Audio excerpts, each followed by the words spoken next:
Trump's Middle East peace plan faces a crossroads after coalition talks in Israel crumble. Washington. New President Trump plans to throw his full weight behind Benjamin Netanyahu's campaign to save his job as Prime Minister of Israel. But to do that, Mr. Trump's son-in-law and senior advisor, Jared Kushner, met Mr. Netanyahu in Jerusalem to discuss the status of the plan on Thursday, hours after the Prime Minister a governing coalition. Mr. Kushner, rather than make concessions to the Palestinians, Mr. Kushner will be under pressure to tilt the plan ever further in Israel's favor. Far from being the plan, which Mr. Kushner has drafted under a veil of secrecy for more than 2 years, was already looking like a doomed effort. Though its details certainly, a wounded Mr. Netanyahu lost no time in exploiting his friendship with Mr. Trump. He brandished a cop. The White House is expected to hold off on the political component of its plan, which deals with thorny issues like borders, security, and the status of Jerusalem, until after the Israeli elections, scheduled for September 17. A senior but that timing has grown increasingly problematic. Any new Israeli Mr. Trump, eager not to alienate evangelical voters or like the casino magnate Sheldon Adelson, is unlikely to present a plan that would put Israel or Mr. Netanyahu in an awkward position.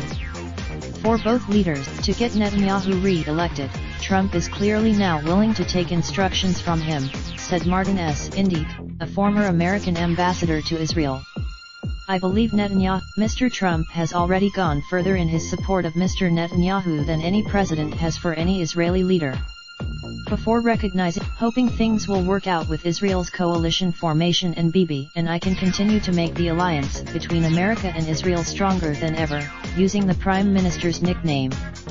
A lot more to do. 2 days later, the White House announced an unprecedented three-way meeting in Jerusalem of its national security advisor, John R. Bolton, with his Israeli and Russian counterparts, Meir Ben-Shabbat and Nikolai Patrushev.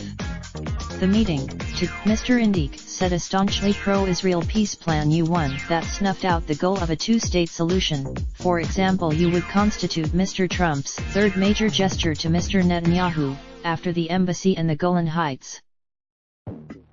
This week, after Mr. Netanyahu's coalition negotiations collapsed, Mr. Trump made no effort to disguise his disappointment.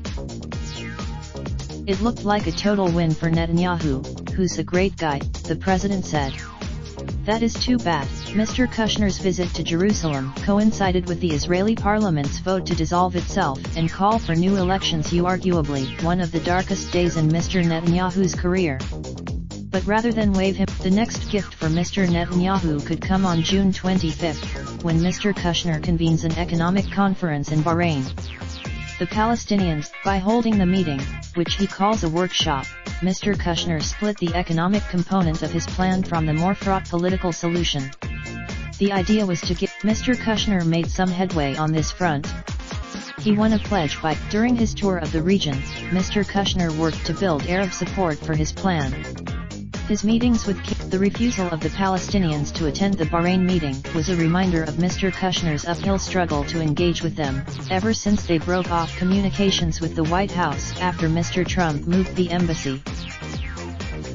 In the wake of Mr. Netanyahu's setback, the chief Palestinian negotiator, Saeb Erekat, cracked that the deal of the century, as people have taken to calling the Trump plan, had become the deal of the next century.